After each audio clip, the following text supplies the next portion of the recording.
church will always be the moral compass of our society. That's true.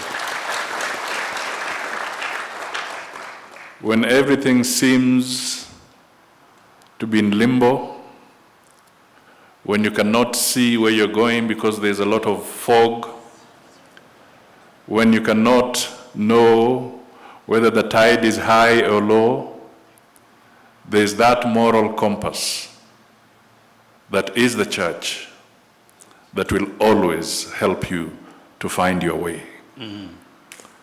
So we thank God for that opportunity, and I just appeal through Bishop that help us gather the voice of the church so that it can become louder and louder, so that we don't lose direction.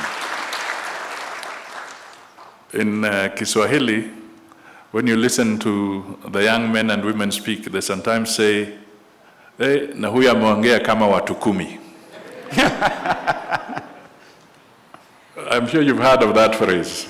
Ameongea kama watu 10. I just want to say that a few days ago, when we were at Bomas of Kenya, and there was a national event there, and when Bishop Oginde was given a chance to speak, hakuongea kama watu 10, aliongea kama watu 100.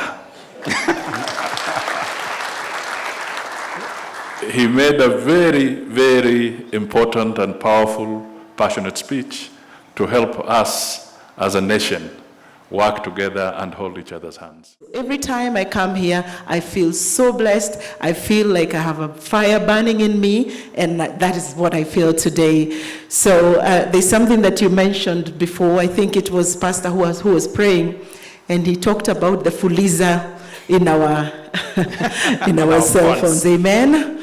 Watu wa fuliza, amen. I happen to be one of you, so feel you are in a good company.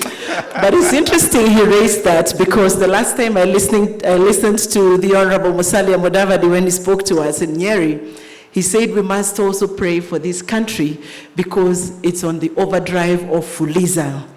So you are also in good company. Even Kenya has fulized, perhaps more than we should. So let us continue to pray for this country. Let us continue to pray for the leadership of this country, because just now we are at a point in this country that we could be reverting back to where we came from in terms of our tribal cocoons, in terms of the them versus us. We have moved successfully from tribalism to a hustler versus, I don't know, the others are called what, dynasties. And it would be very unfortunate for this country to be divided in two. In fact, I argue that you're better off dividing people in 46 different ways than dividing them in 2 ways. We have seen it in Rwanda. When you divide people in 2 directions, it becomes easier to cause conflict. So let us continue to pray for this country, because we need a united country. We need shared equal opportunities for all of us. We need our youth to feel that they own and that they are patriots of this country.